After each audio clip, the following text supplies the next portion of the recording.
together.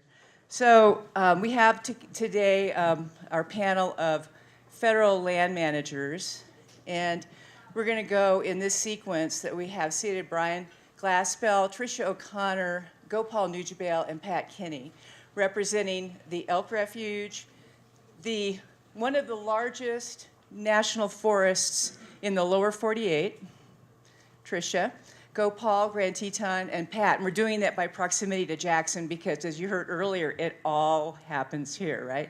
So with that, I'm going to ask each of you to spend 5 minutes answering those two questions, and then we'll have some discussion amongst us, and then we're going to open it up to the public. And I will give you 5 minutes, unlike, where'd Gary go? So when I say time, we're going to move along. So anyway, I want to appreciate Jonathan inviting me to do this and to work with my former colleagues again and talk about all the challenging issues they deal with every day. And with that, I'm going to turn it over to Brian to answer those two questions that we've been dealing with all afternoon. All right, thanks. So yeah, I'm Brian Glassbell. I'm the manager at the National Elk Refuge. I've been here almost exactly 2.5 years, still getting a lot of things figured out.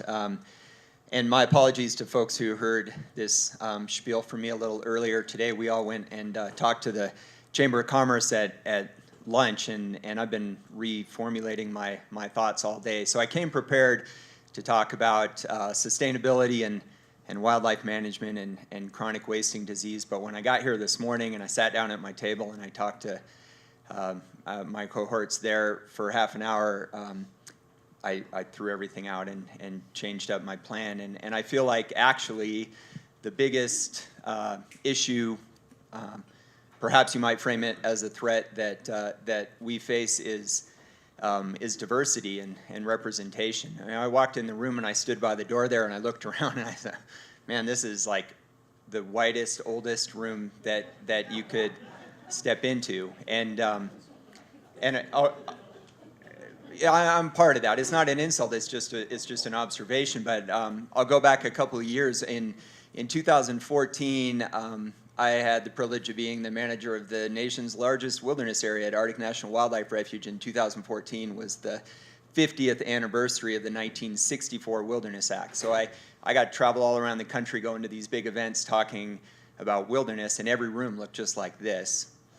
And usually the moderator of the session called on everybody in the room by name. You know, it was like we were literally preaching to the choir at every place in every corner of the nation that I traveled to, and I feel like we're doing the same thing here.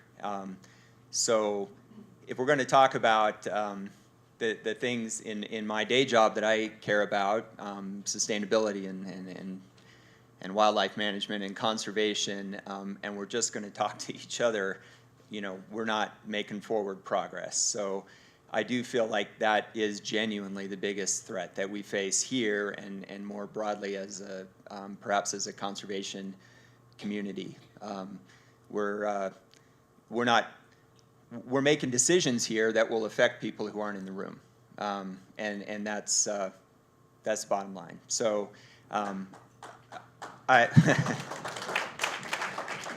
So I'd very much like to talk about elk and wildlife conservation and chronic wasting disease, and I hope to entertain some of those questions. But like I said, I kind of threw all that out the door when I came in this morning and saw the audience that we'd be talking to today. I feel like there's maybe a broader issue, one that I'm not well equipped to address, and I don't really have good answers for what we do about that issue. I know I've been on various diversity committees within the Fish and Wildlife Service for about 15 years. I was thinking about the earliest one I was on. I think it's about 15 years, and I know for certain that we haven't moved the needle in that time.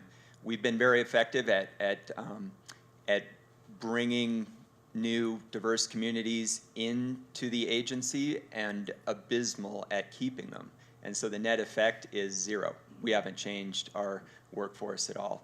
So I think we need to think about, not just inviting people to the table, but making them feel welcome and included and like they're genuine participants as well. So yeah, that's all I got. I'll leave it there. So with that, Tricia, how many female GS-15 forest supervisors are they in the United States Forest Service? I actually have no idea. But I will say that this is sort of interesting. Someone pointed this out to me recently. So my boss is the regional forester. She's female. Her boss is the chief of the Forest Service. She's female. So there is, things are changing, at least in terms of the gender equation in our agency. So again, Tricia O'Connor, Forest Supervisor for the 3.4 million acre Bridger Teton National Forest. Pretty large landscape, and thanks, Brian. That's excellent comments, and I think some of what I will say will maybe circle back to that whole idea of diversity and how we think about this. I will say a week ago, today, I was up at our Black Rock Ranger District north of Moran with a whole bunch of youth and elders from the Eastern Shoshone and Northern Arapaho tribes. And it was incredible to be circled around elders talking about coming home to the mountains and summer camp and the youth learning from them. And so there are ways that we can at least learn and embrace from our diverse partners. That's even hard because they're across the mountain range from here. I mean, it's actually hard to do that. But that was a pretty amazing opportunity. And the thing I would circle back to from what I see, and when I say this, you know, representing the communities that the Bridger Teton touches, it's not just Jackson, which I am well reminded of whenever I go to Kemmerer or Big Pawnee or Afton or Pinedale or Moran or all those places that that the Bridger Teton serves, that access really is something I hear a lot about. And you know, and I hear that, and I'm often curious about what that means to people, and the diversity, even in those communities, about what access means to their national forests and their public lands. We've talked a lot earlier today about the incredible resources we have here and how well they are protected because of the sheer amount of public lands. And I also think that comes into play with the sheer amount of care that people have for those places. And I think that the access piece comes back to, I don't know if it's necessarily a threat today, but thinking about how much people want to do all sorts of things on their national forests. And our mission is around really letting people do lots of interesting things on their national forests. And if there's any place in the universe that will come up with a new way to access their national forests, it will be Jackson. Because I'm astounded every year when someone, it's like, you want to do what? You want a permit to, okay. Let's talk about that. But it comes back to whether it's conflicts between users, whether it's conflicts between users and wildlife, there's all sorts of things that we continue to have to think about. And I come back to, I think it's around the conversations and who are we inviting in the room and how are we having those conversations and how do we get beyond positional-based polarization to solution-based, collaboration. And I don't have the answer to that. I know, been talking about this today amongst many people in this room around how do we provide those forums and those places and spaces for us to have those conversations, because we only learn and we grow and we come up with good solutions when we have the ability to let go of some of our ideas and our notions and really learn together. So that's, to me, where I think we could start thinking about how we provide for those forums, and I'm real interested in doing that because we have no shortage of controversial issues that we have now and that will continue to come up in the future.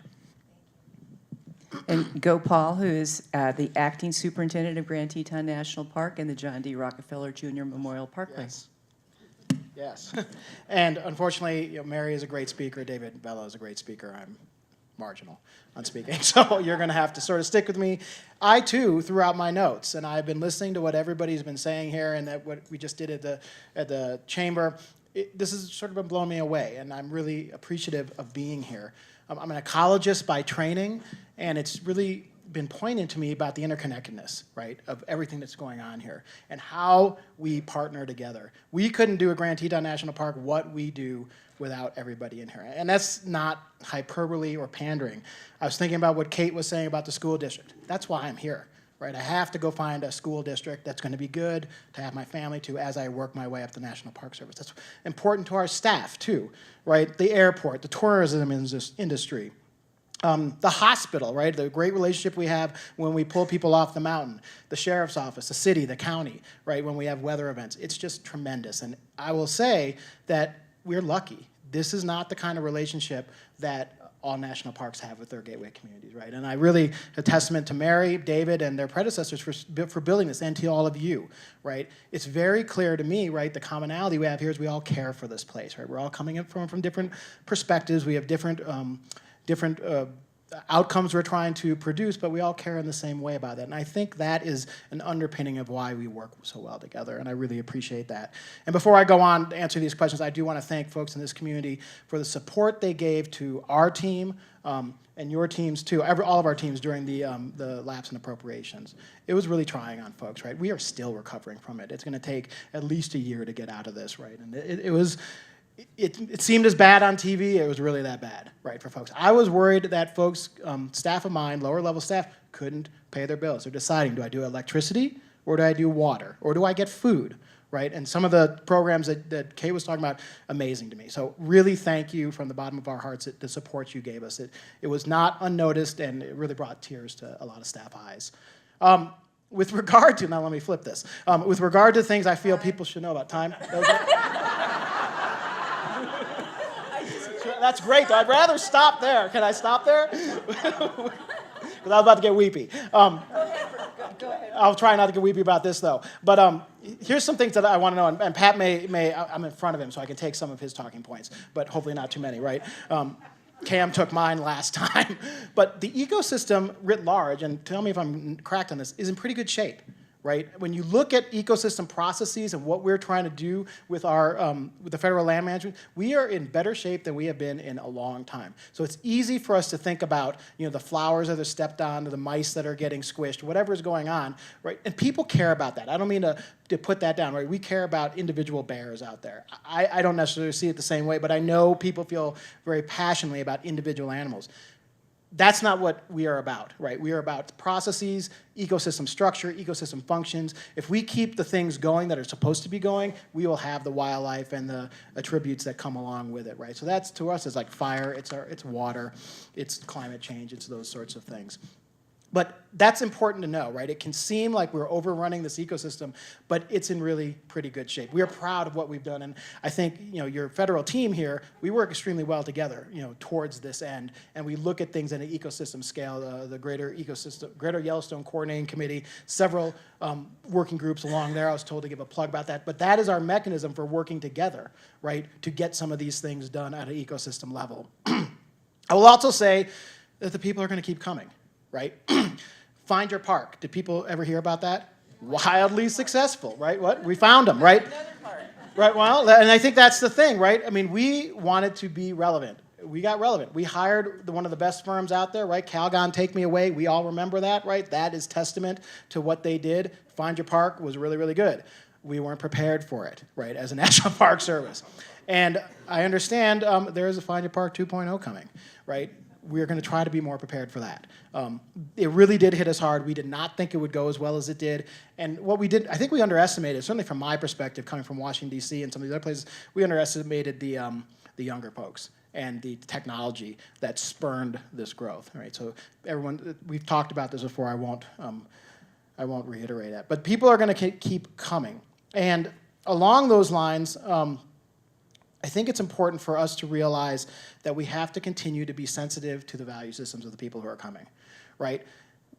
My staff, and I think other folks' staff, get really wrapped up about the number of people who are coming here, right? And some of my staff are like, well, don't bring people at all, right? That's not what we do in the National Park Service. The reason we're here is because we bring visitors here. That's why we have the support we have.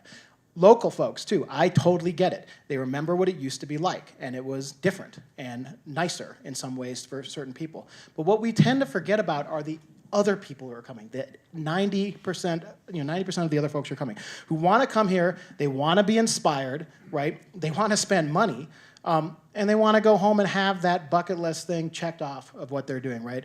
So it's something for us all to think about. That value system is very different than I think my staff have, that sometimes local communities have, and it's something we have to think about, right? The people who are coming here want to do the right thing. They're excited, right? What I tell my staff at the beginning of the year, before they get run down by the grind, is be empathetic, right? The people who are coming here the one time in a lifetime. Tell me if I'm getting short. You're getting short. All right, so I'm going to think about that. Okay. All right, so then I'm going to say actions. Actions. We need to understand the value system, the empathy. I'm already saying this. I think the last thing we need to do, I'll just end with this, is, in the Park Service, we often get stuck this way, right? We do an after-action review. Did we do things right? Did we save the guy or gal off the mountain correctly? Or if it ain't broke, don't fix it. That's been a typical way the Park Service is looked at.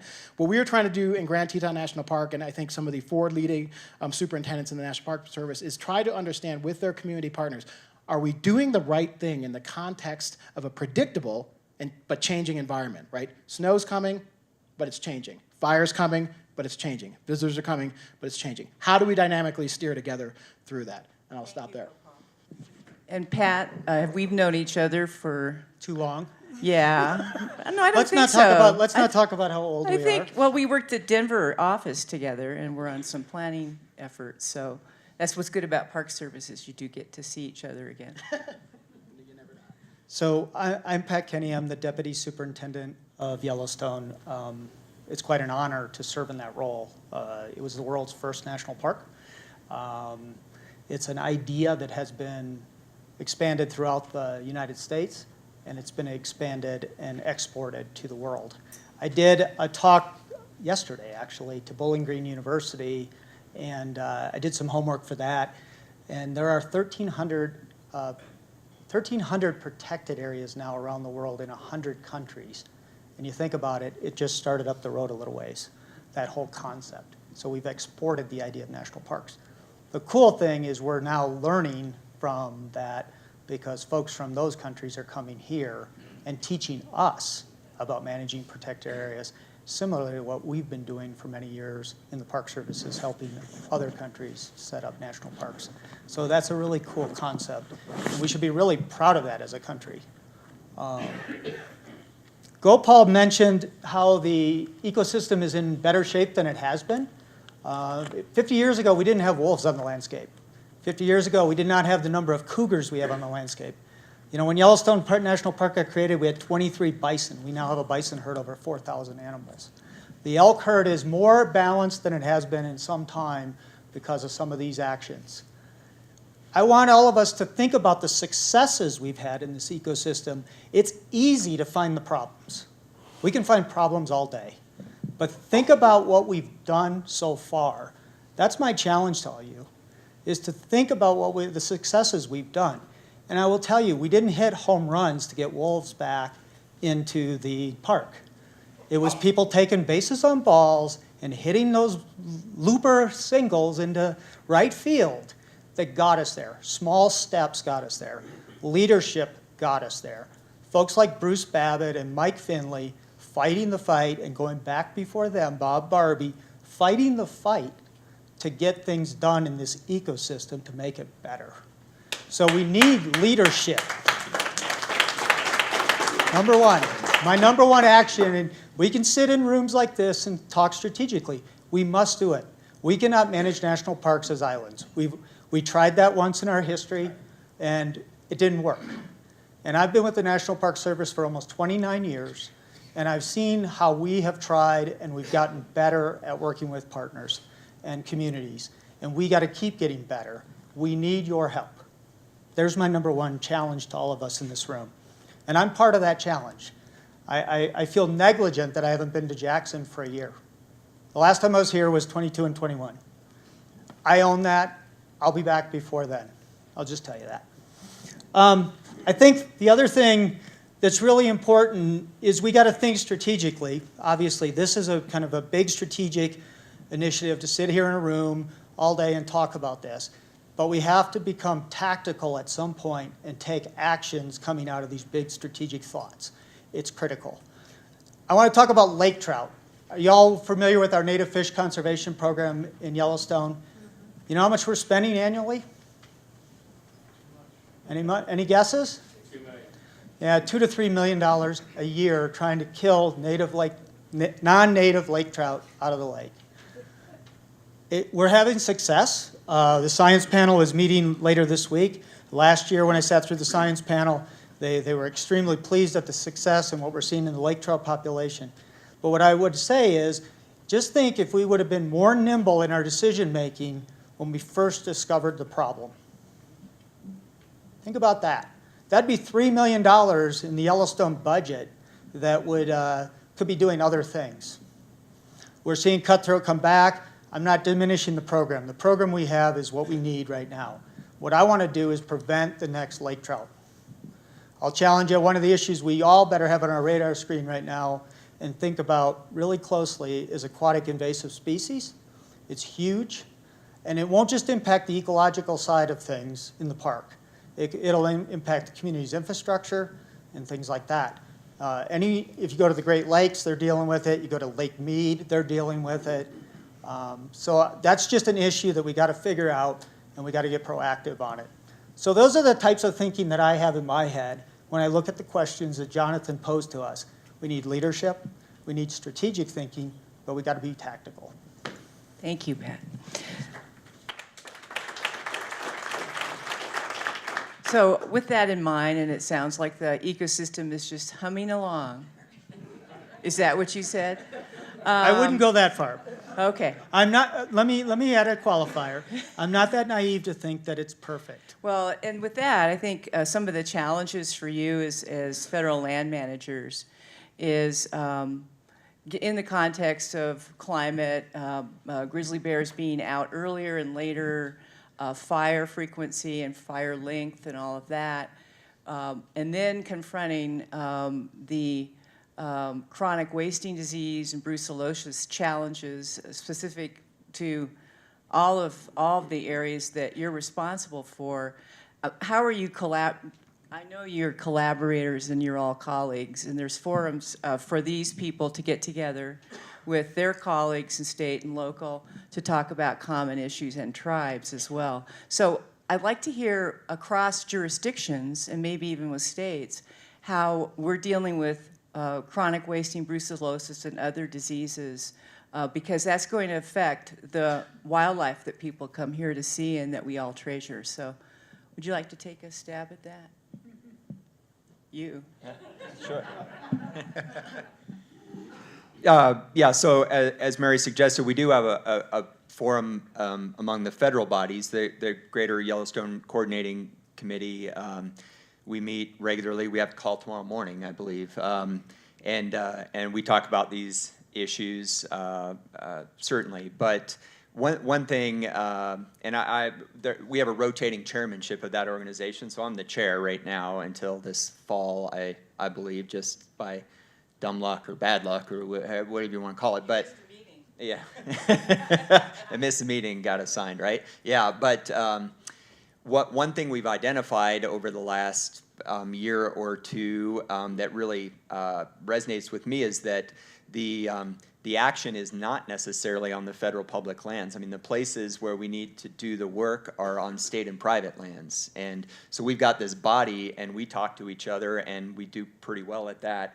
But once again, we're preaching to the choir. You know, I mean, the action is somewhere else. And so with respect specifically to chronic wasting disease, here in Wyoming, as most of you know, I think that the state has initiated this this statewide kind of task force and a revision of their plan, which is due in February of next year.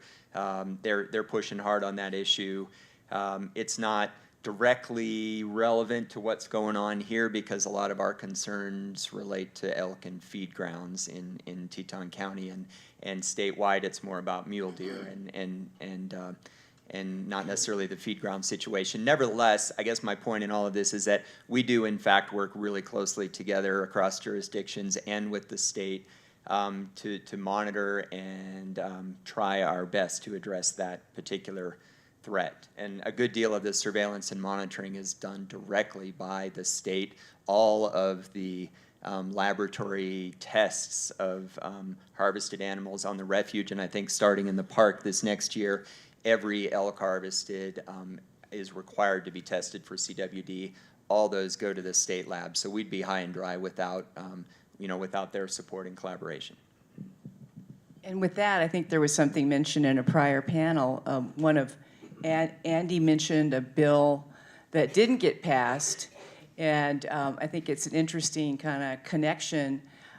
Didn't get passed this last session was winter habitat, which is what we're all chasing with bison, with feed grounds, because we don't have sufficient wildlife habitat for overwintering.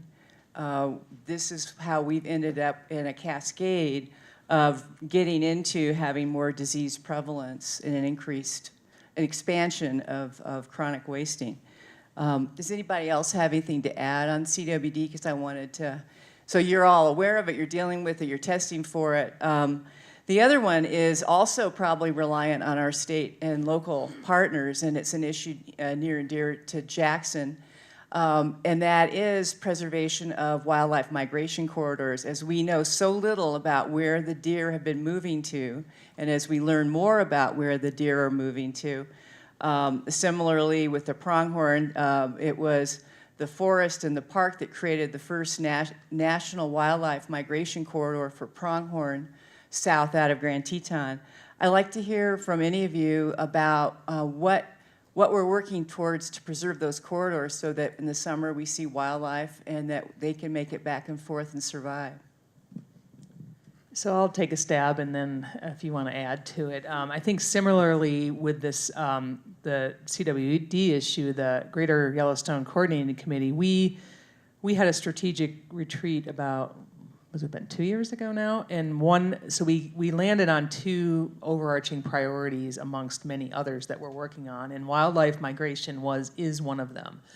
And I think that as our wildlife subcommittee has been working on this, I think that one of the first things that we've realized, similar to the other issues, that the federal lands, in terms of migration corridors, are in pretty good shape. Now, we do know that there's still activities that we do that can affect them, but by and large, the real issues of connectivity often are falling on other lands and highway corridors and things like that. And so the thing we've been talking about as a federal group is, so what can we do? What's our role in helping to convene, really as a convener around those issues, and potentially bringing partners to the table to help tackle those, and figuring out, I mean, with all this new information that's out there with GPS real-time information, it's really allowing us to fine-tune where are those key pinch points around where do you invest, where's the best investment to help protect those corridors. So I think that's what we've been talking about and what we can do. Pat, and then I have another question, and then we'll open it up to the public. So on wildlife migrations, we are, like everybody else sitting up here, we're working with the states. Most of the wildlife that's in Yellowstone migrates out, as Mary mentioned. We don't have a lot of winter range inside the park. So the two big areas that we see migrations, especially from the northern range, which is the Lamar Valley part of the park, which is where the big wildlife herds are. We see migration north into the Paradise Valley, which is the big valley you drive between the north end of the park up towards Livingston, Montana, and then out the west side up above West Yellowstone. We're putting a lot of emphasis on there. So with bison, we've through the work of the Interagency Bison Coordinating Committee, we've been able to get some tolerance for bison outside the park, which is a big major step. Hopefully we'll have success in moving quarantine bison to other lands, which is kind of an artificial way of migrating bison to other conservation and tribal lands. That's something we're working on hard. We've seen success in pronghorn migration in the Paradise Valley, and it took private landowners because the Paradise Valley is primarily ranch lands, and it was a fencing issue. You're well aware of how pronghorns won't go over fences. We need to have pronghorn friendly fences. We've had success. working with private landowners, conservation groups, the Forest Service, and the states to get that done. We now have that population of the northern part of the park has grown, and we now have a resident population of pronghorn in the Paradise Valley that didn't exist before. So we're seeing some successes. There's still work to be done on migration corridors. 191 is critical as well, going out to the west side. Thank you. The last question I had, as we've talked about this and diversity and values and cultural differences, reversing the context, what would you like to see the state of Wyoming, the state of Montana, this community, or other jurisdictions do to help prepare our visitors for experiencing the national forests, the refuge, and parks? And I'll mention that I remember seeing the Wyoming Tourism Department actually go after China as an untapped niche, and it's great visitation, all of that, but obviously there's a lot of education that needs to occur before they arrive here or while they're first here that we're not seeing. We're not giving them the education experience and arming them. And having worked on Wildlife Brigade for the last 5 summers, they've not experienced wild animals. So how can this community and the state and other jurisdictions or hospitality industry help prepare for visiting wild places? So. Yeah, I'll take a shot. Is that okay? I think it goes back to, I'm going to repeat myself a little bit, but really have an empathetic mindset as people coming in and putting things in place that make people comfortable. My experience is that people want to do the right thing, right? Certainly, my family is from India and it's first generation. The Indians are coming next. And, be prepared. We're like the oxygen. We're everywhere. But the news is, people want to do the right thing, and with that, I can't speak as much to the Asian culture, but certainly with the Indian culture, with the Hinduism, people have an environmental ethic baked into their belief system. We can tap into that, right? We can leverage these things. In India, also, for better or for worse, we had England in there for a long time, so we understand Western culture. We can tap into that. We can help folks. I think one thing that the community could do to help us is get to China on the social media. That's where people are doing their planning, right? People are talking on whatever their thing is over there. Can we get to them before we get here? That takes investment, that takes time, that takes coordination. It's something I don't think you guys, and I know I'm not equipped to do. But before they even get going, you can put that in there, put that in their mind, because I do really believe people want to do the right thing. And as you get into the Eastern cultures, it's just a whole different mindset. And I will say this from my experience, even the language, parts of the brain that are activated are more on the mathematical side, just the way that the script has gone. So even thinking, just thought processes, we have to get inside people's head and help them understand what's valuable to us. Now, I will say the ironic thing is that, and I will give it then, is that I just had a guy, superintendent from the biggest park in Argentina come. He has the same issues with Asian visitors, but really what he has is issues with American visitors. Believe this, people act he couldn't believe how well people act here. They go to national parks in other countries and they just act like crazy people, right? And so it's a dual street here, right? We're not particularly being respectful when we go to other countries, and we can be more respectful, I think, as people are coming here. I guess I would add a little bit to what Gopal said. I think we are doing our best. We have seen a remarkable amount of visitation increase, something like 24% from 2014. Don't quote me on the percentages, please. But it's somewhere in that order. And I think if you can help educate your staff, you often interface with the visitor well before we do. We sometimes, the first time they interact with the National Park Service is when they pull into the entrance gate and they're processing their fees. We're trying to get ahead of that. There's some tools coming to us. Commercial tour buses are going to come under a different set of regulations starting in October, where they'll have an opportunity to permit tour buses differently, which is great because currently the way tour buses arrive at the park is at the entrance station. They pay a commercial entrance fee. We don't know they're coming. We don't have any sort of contact information with them. So that gives us a new tool starting in October. So a lot of international visitors are coming. Their first visit is on a tour, an organized tour. But I would agree with something Gopal said. We're not only seeing poor behavior from international visitors. Don't pick on the international visitors. They're not the only problems we have. So that's all. I'll leave it there. Before we open it to general public questions, the differences in cultures. A couple drives up to the Moose entrance station, sees a uniform and a flag, passes their passports to the ranger and says, "We have nothing to declare." And that was at Moose. So it's all of it. So so questions. Can I add just one thing to that? Yes, last, please. Yeah. French. French, that's, But and now that it's EU, they probably don't have to do that now.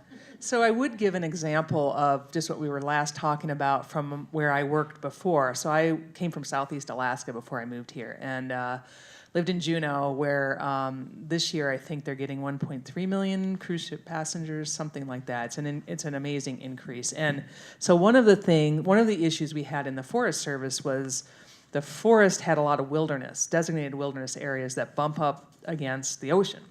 And the Forest Service does not manage or control what goes on saltwater. And so we had cruise ships going into designated wilderness and just lots of issues around that. And so the Forest Service worked really hard with the Chamber of Commerce, with the cruise industry to develop best management practices about if you're in next to wilderness, here's how to, and it really worked. I mean, I won't say it was 100%, not every cruise ship, but it was a great tool to get people to actually understand how to minimize your footprint in a large contained, vessel. So there's good lessons out there. That's great. So we have time for some questions from all of you.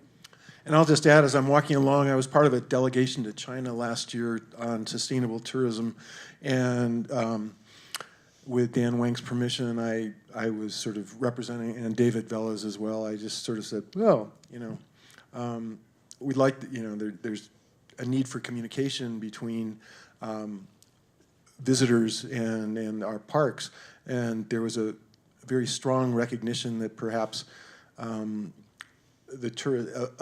in high levels of officialdom, that the tourists were not necessarily behaving in ways that were culturally appropriate, shall we say. And so there was a strong desire to learn. So there's no lack of desire. The question is, what message do we want to get, and how do we get it across most effectively?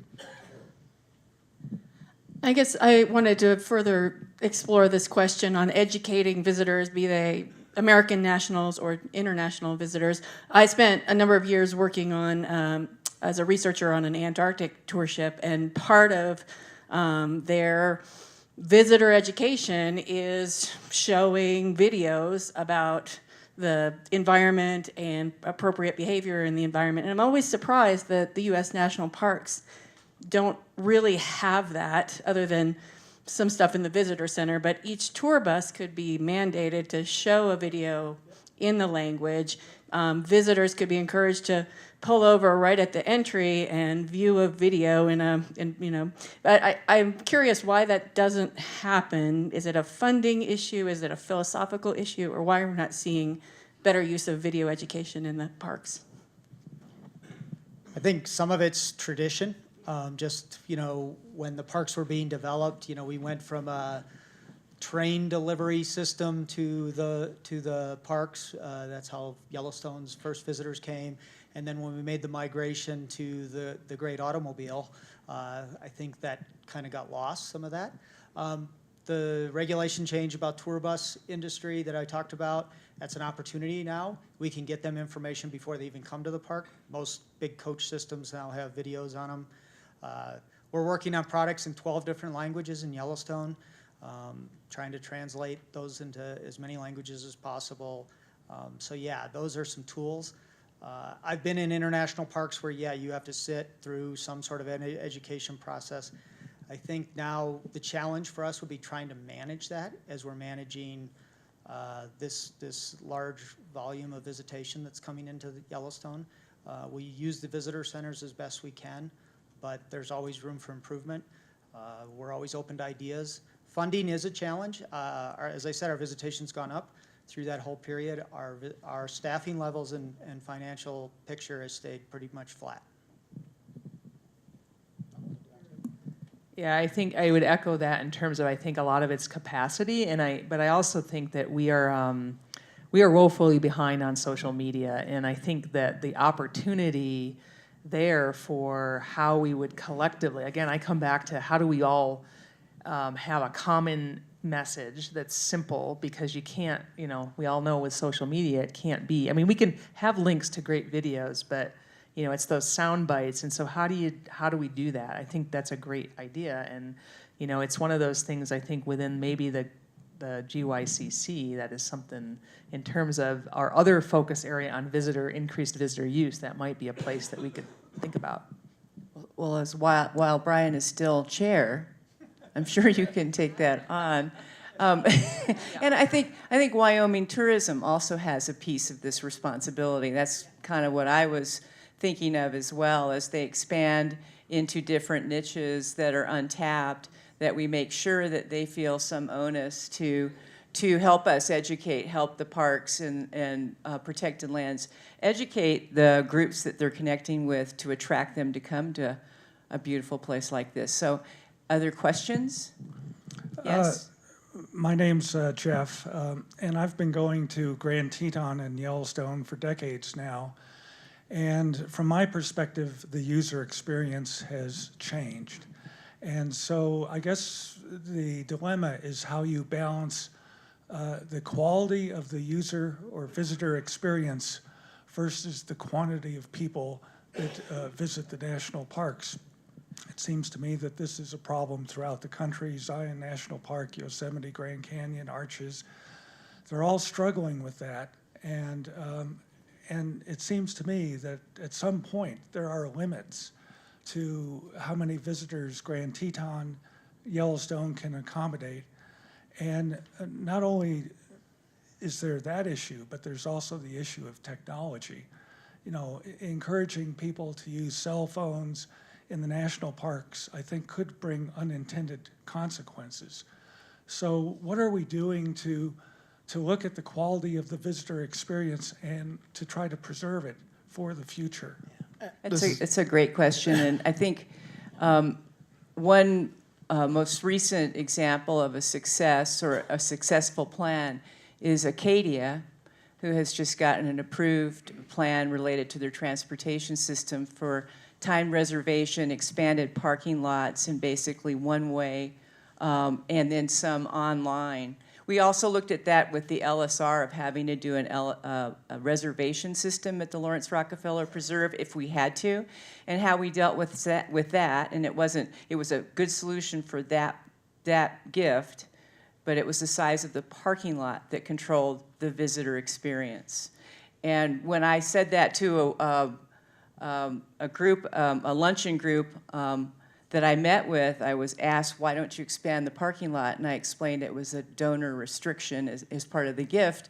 And then they came back to, why don't you expand the parking lot? So anyway, you're right, it's a balance. So I'm sorry. Go No, Paul. that's okay. And I mean, I want to be very respectful about this. I think because I think it's a third rail conversation here, right? It goes back to, I think, and I will say this, certainly from the National Park Service side, I can't speak for people in this room, what we call institutional arrogance. It goes back to, I think we in the National Park Service tend to have told people for 100 years, this is what an experience should be. We're telling you. It doesn't work like that today, right? And Pat can talk a little bit about the research they've done there. 80% of people who are leaving there are having great experiences. So we have to think about what people want when they're coming here. And for better or for worse, I think, with great, inspirational mountains comes great responsibility, right? If you use a Spider-Man quote. What you folks help us do is promulgate America's best idea to the world, right? Grand Teton National Park, Yellowstone National Park are leaders, iconic symbols of America. And so that's what we think about when we're managing these parks. We are promulgating what we're doing across the world, and you have a role in this too, better or for worse, whether you want it or not. That is what we are doing. And without Yellowstones and without Grand Tetons, without Grand Canyons, we don't have a park service. We don't have the conservation ethic that we've built in this country. It is a tough situation. I truly understand that. I think we just have to be mindful about who's coming because we need global support. We need national support. Without the support of the public, we don't exist. And that's something I think about every day as a superintendent. How do we balance that? How do we make sure that we are not overlaying our own personal value system on other people's? When you find out that people actually are thrilled to just be in line and then see the bear, right? Those people, and here, the last thing I'll say is, you don't ever know what kind of inspirational effect you'll have on that person, right? So the person who sees the bear may be the next president, right, or whatever. David Vela came here when he was very young. He saw his thing, and he left, and that changed his life. So we touch people in ways we just don't know. And we just don't want them petting the bears. Okay? Can I just put a little plug in for Wildlife Brigade here? Or put the bison in the van. So. We have a good bumper sticker here for that, but I'll have to tell you later.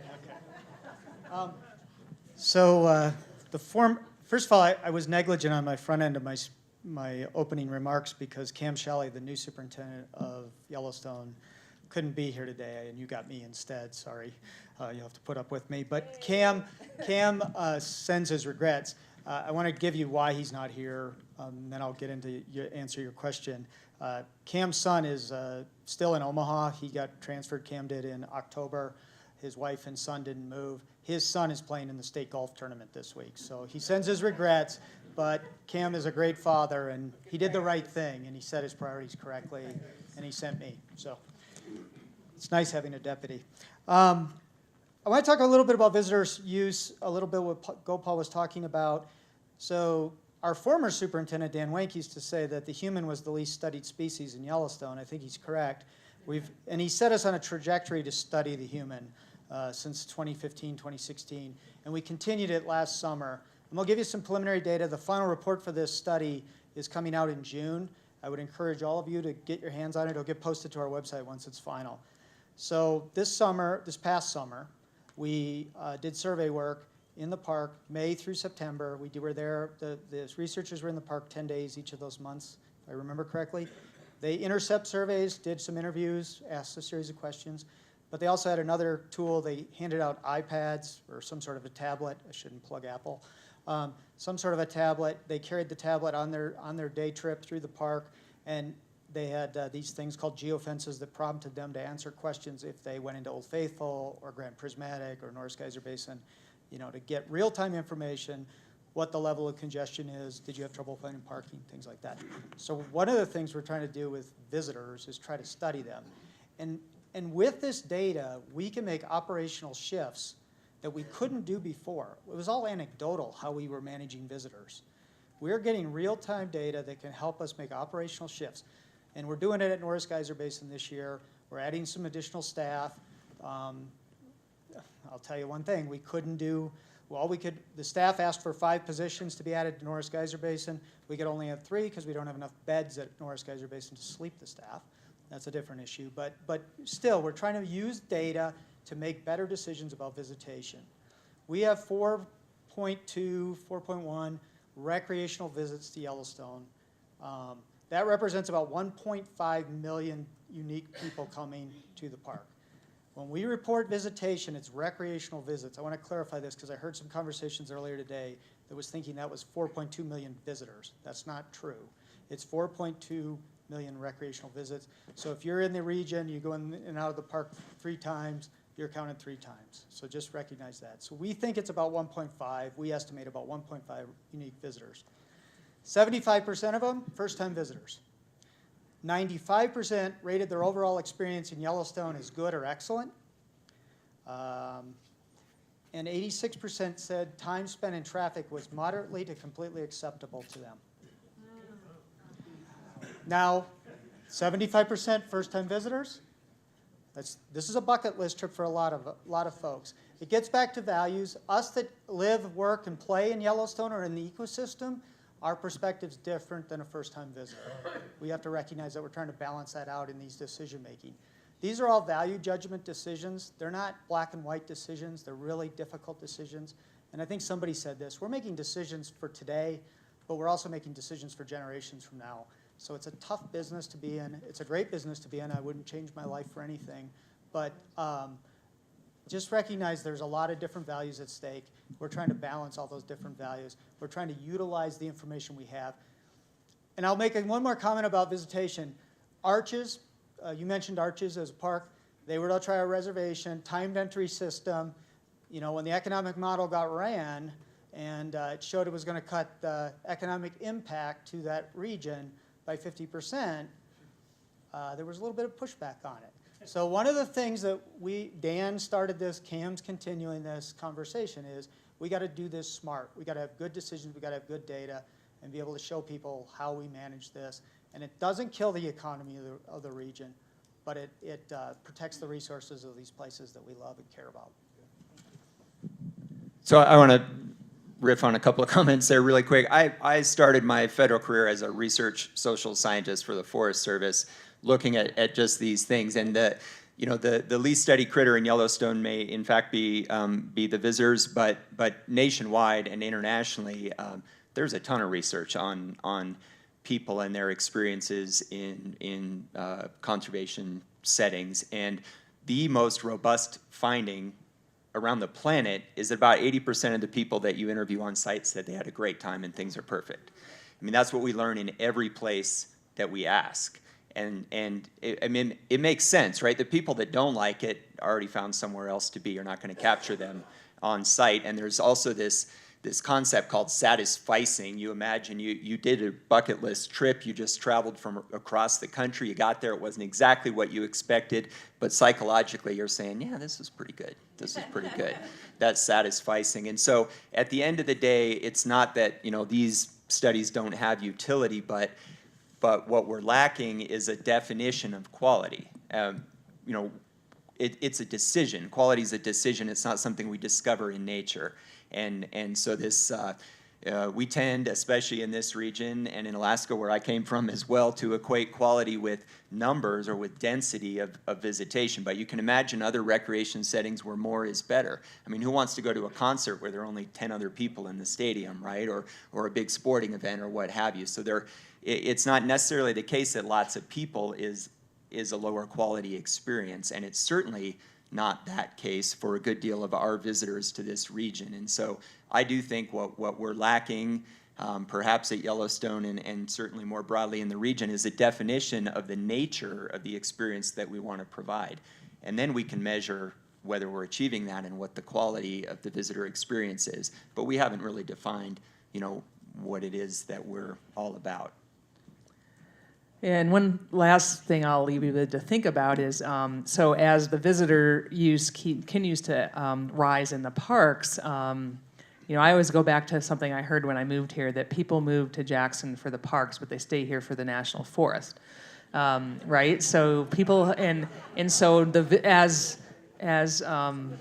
because, Cache Creek's your backyard and Teton Pass, right? So you get out there, but our infrastructure quality really has this relationship with visitors, right? So I hate to say this, but at the National Forest, we don't have the same amounts of money as the Park Service. And so think about all those roads you go up that aren't really in very good shape that are on National Forest, right? Have you driven up to Jackson Peak lately? Or the Grovant? But and I say that because we get a lot of interest and pressure to improve trails, improve roads, and there's a trade-off for that. So I just throw that one in the room as there is a way, and Mary mentioned this earlier, there's a way to manage visitors by capacity, and that's parking areas, it's quality, it's whether there's a road or trail. People aren't going off roads and trails. And so that's something we think a lot about in the National Forest System is, so how do we provide that spectrum of visitor experiences, and what does it take to maintain that? And some of that's really related to infrastructure. True, and having worked in a lot of other parks that did not have adjacent large forests, I look at the Bridger Teton every day and thank God that there was a forest surrounding the park where people had options for dogs and walking their dogs or for other kinds of recreation. But yes, the infrastructure, Forest Service is painfully underfunded. Just make that point. One last question from the group. There are a lot of examples of agencies who are dealing with a very popular resource, managing it through lotteries. We see it on the Grand Canyon, River of No Return, McNeil Bear Refuge. Is there any thought of instituting lotteries in this ecosystem? I'll just say something before I pass it to the group. There isn't a whole lot of political appetite in Wyoming, and I can say this now, to limit access like that. Not that it shouldn't be part of the toolbox and options for our land managers to look at. When we talked about shuttle systems in Grand Teton, there wasn't a lot of political interest in giving up your car because people don't want to give up their cars here. They're going to do a 5-day tour. So just as an aside, part of it has to do with the decision space that we're allowed. So with that, I will pass it to you guys. Well, I mean, I would just say we're not there yet, I don't think. Certainly at Grand Teton National Park. And I think, Mary says it good. Certainly where we are right now in this administration, there's an interest in more access, or not more access, it's enhanced access, right, to the broadest number of people out there. Would we ever get there? I can't say. I do not think we're even close to that right now. Again, what I look at as a superintendent is, the quality, the different qualities of experiences people have, what's happening at these sites. Scale is really important for me. The river at Grand Canyon is a very different situation of how it got there, and that was real political of how it got there. I think before we go to limiting and lottering and putting people in situations where they can't access their national heritage, or people from international areas who want to come here and experience it, we have to try other things first.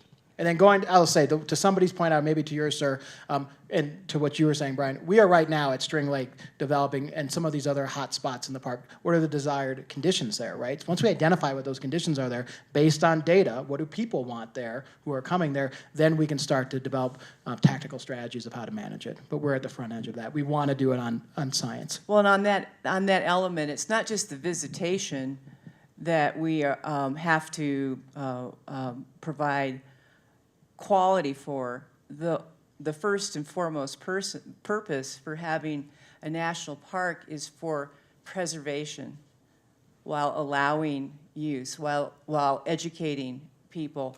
So first and foremost, preservation is the mission of the Park Service. So visitation, it comes after that. A well-educated visitor who will learn to protect and conserve these places in the future. So it's getting both of those, and they're not two-pronged. It's not a dual mission. It is preservation for now and future generations. And sometimes that gets lost when we start talking about visitation and the economics and all of that. Yeah, we're actually, I'm going to build off what Mary said. We are framing our discussion about visitor use around 4 questions. The impacts to the resources, which is paramount.